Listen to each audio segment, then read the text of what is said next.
Hello, welcome back to the channel. In this series we are talking about additive manufacturing. So far we have discussed about what is additive manufacturing and how you can harness the power of additive manufacturing. If you haven't seen those videos, you may find the link here, and in this video we are going to talk about where you can get started with additive manufacturing. So mainly there are two different 3D printing technologies that are widely spread and easily accessible. First is FDM 3D printing and the other is SLA 3D printing. FDM 3D printing is fused deposition modeling and SLA 3D printing is stereolithography. Basically, if we talk in common terms, then FDM 3D printing is something that is this spool based, and SLA 3D printing is what you normally see as resin 3D printing. So the working of FDM 3D printing is that it uses a thermoplastic filament that is heated in the nozzle and then it is deposited layer by layer so that the product is made. While on the other hand, on SLA 3D printing, the resin is cured with UV light, and as the UV light cures it, it solidifies and makes the product. Now if we talk about entry barrier, then in FDM 3D printing it is easy to do, anyone can start with it, and in nowadays printers are getting more like plug and play systems. So FDM 3D printer is something that you just get a printer and then you will start printing it.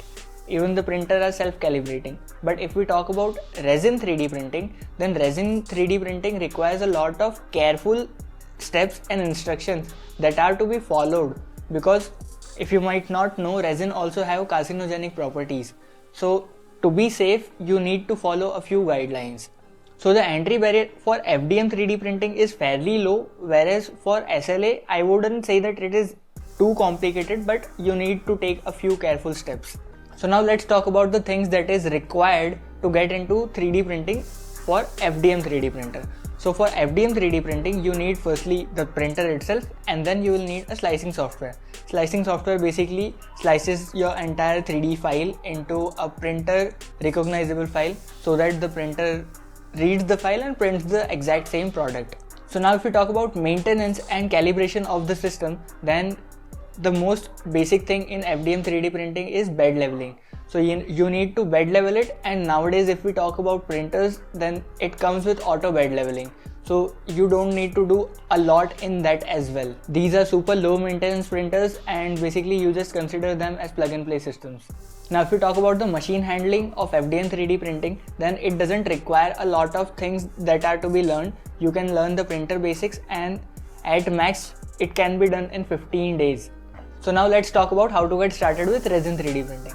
So for resin 3D printing, you need the printer itself for resin 3D printing, and then you require two more units. One is washing unit and the other is curing unit. So basically you print the product in resin 3D printer, and then the part that you are getting directly from the printer is already dipped in liquid resin. So to remove that liquid resin, you need to wash it, and the washing unit is basically isopropyl alcohol, which dissolves the excess liquid resin so that the part is ready to be cured. Now the curing that has happened while printing isn't sufficient to give it enough strength. So now the part is again cured in a curing unit.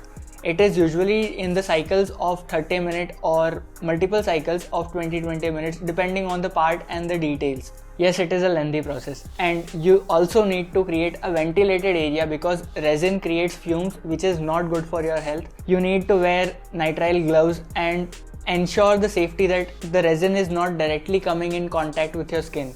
Resin has some carcinogenic properties, and we would not like to even get into the doubt of such things, so better be safe. So talking about machine handling, you need to be extra careful when you are dealing with resin. So this is exactly why it is a bit tricky compared to FDM 3D printing. If it is tricky, then what are the advantages? Like, what are the pros of both the parties? Let's see that.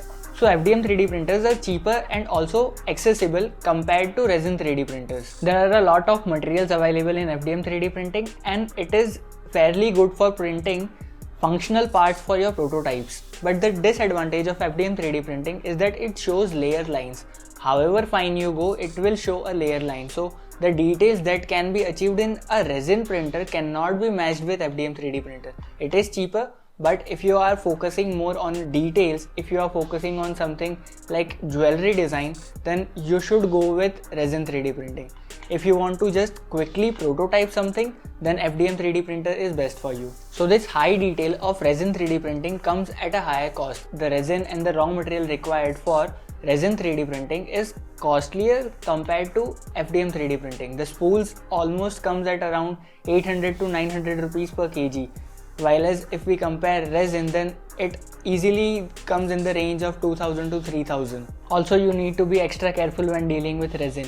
So yes, both the parties have their own advantages and disadvantages. So it purely depends on your needs.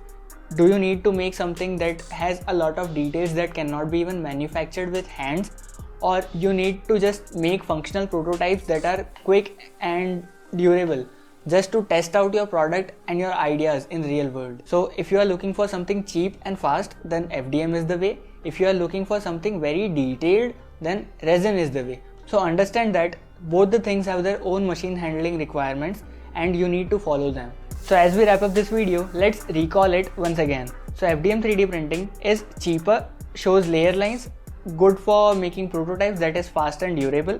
It doesn't require a lot of machine handling, mostly plug and play in these days. While on the other hand, if we talk about resin 3D printing, then resin 3D printing is a little costlier. You need extra units for washing and curing.